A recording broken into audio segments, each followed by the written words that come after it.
पाप रोग रूपी होकर बाधा करता है। इसलिए दान, तपस्या, कृच्छ व्रत इत्यादि से उनका वारण करना चाहिए, माने निवारण करना चाहिए। कृच्छ व्रत आदि करके कहते हैं कि कृच्छ व्रत क्या है, इसकी कथा सुनाते हैं। एक समय खाने से अथवा कच्चा अन्न खाने से और एक उपवास से पादकृच्छ कहा गया है। इससे 3 गुना खाने से प्राजापत्य व्रत कहा गया है। और हस्ती भर खाने से अन्न भोजन और 3 दिन सायंकाल भोजन और 3 दिन प्रातःकाल भोजन से अधिकृच्छ व्रत कहलाता है। अथवा दूसरा अधिकृच्छ कहते हैं। सायंकाल में 22 ग्रास, प्रातः काल में 26 और नहीं तो 24 ग्रास भोजन करे और 3 अन्न वर्जित हैं, ऐसा यह अधिकृच्छ होता है। अब मैं दूसरे भी सुनाता हूँ। 1 ग्रास 3 दिन हर रोज खाए और फिर 3 दिन उपवास करने से ऐसा अधिकृच्छ व्रत कहलाता है। सायंकाल में 1 और प्रातः काल में 1 ग्रास 2 दिन बिना मांगा भोजन किया जाए तो ये अधिकृच्छ व्रत कहलाता है। 2 दिन भोजन नहीं करना, इसको कृच्छार्थ व्रत कहते हैं। अगर 2 दिन भोजन नहीं करें तो कृच्छार्थ व्रत कहलाता है।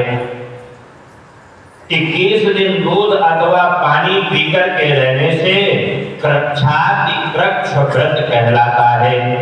और 12 उपवास करके पराग व्रत कहा है। और 4 दिन कुछ नहीं खाना और फिर सत्तू का भोजन करना, इसके बाद मधु का पान करना, मधु पीना, इसको जो है कृच्छातिकृच्छ व्रत कहते हैं। कपड़ा दक्षिणा दान करना, ये सोमकृच्छ होता है। इसी प्रकार से 12 दिन करना, यह द्वादशाहक होता है। तुला पुरुष दान भी करना और गाय का घृत, गोबर, दही घी, इसको पंचगव्य बोलते हैं।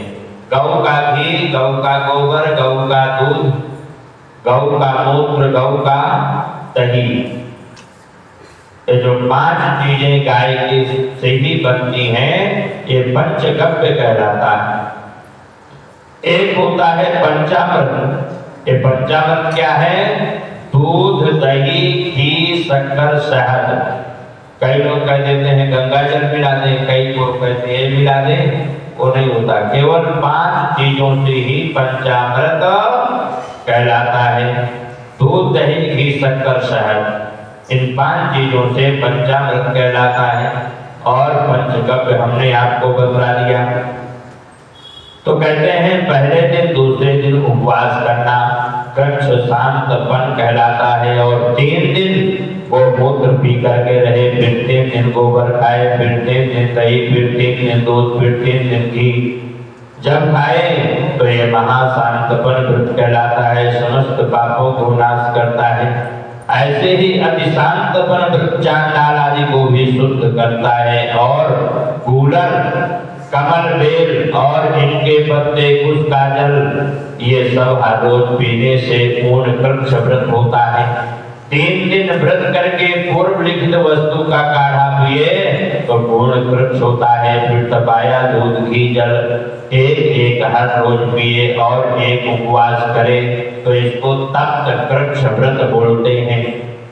और जल, दूध, घी, तिल ये तपा करके 3 दिन पिए, एक समय स्नान करे तो ये भी तप्त कृच्छ व्रत कहलाता है।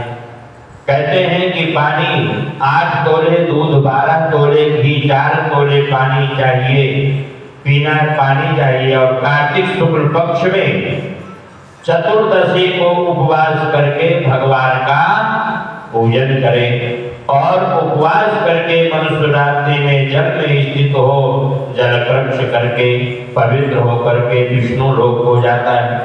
कार्तिक शुक्ल पक्ष में सप्तमी का जल, अष्टमी को दूध, नवमी को दही, दसवीं को घी, फिर एकादशी को उपवास करे, माने एकादशी को कुछ भी नहीं खाए।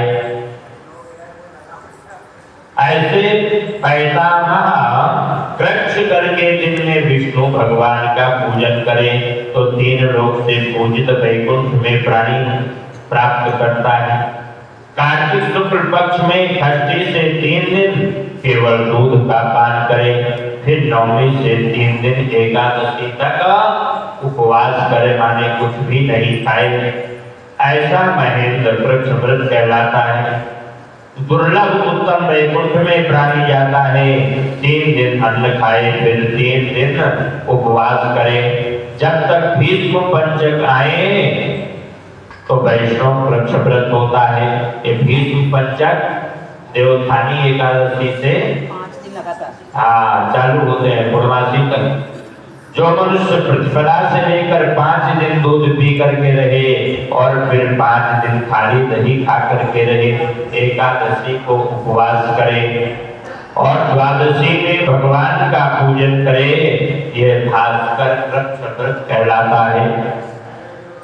इसके करने से मनुष्य श्वेत द्वीप में राजा होता है और शुक्ल पक्ष में प्रतिपदा से लेकर 1 ग्रास बढ़ाना, कृष्ण पक्ष में 1 कम करना, अमावस्या को कुछ नहीं खाना, यह चांद्रायण व्रत में विधि है।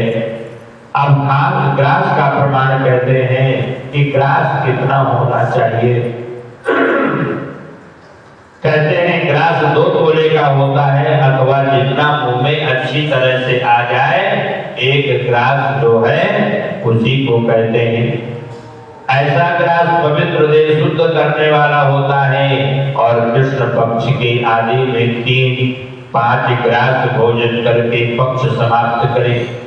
जिस किसी तरह से 240 ग्रास 1 महीने में भोजन करे, आप दूसरा चांद्रायण कहते हैं, दूसरा चांद्रायण व्रत कहते हैं।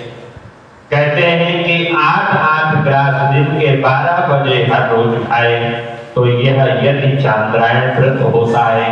और गौ के चारों स्तनों का दूध 7 दिन तक पिए, फिर 7 दिन 3 स्तनों को पिए, फिर 7 दिन 2 स्तनों का पान करे, फिर 6 दिन 1 स्तन का दूध पिए, फिर 3 दिन पवन भक्षण करे। पवन भक्षण मतलब कुछ भी नहीं खाए, केवल हवा खाए। यह सोमायन नामक व्रत सब पापों को नाश करने वाला होता है और गेहूं की तथा चावल की कांजी और दही, दूध, घी, पानी और पंचगव्य ये सब चीजें कार्तिक शुक्ल पक्ष में नियम से खाए तो ये सप्तर्षि वृक्ष व्रत होता है। इसको करते जो मनुष्य विष्णु के पूजन में रत होता है वह वैकुंठ को प्राप्त होता है।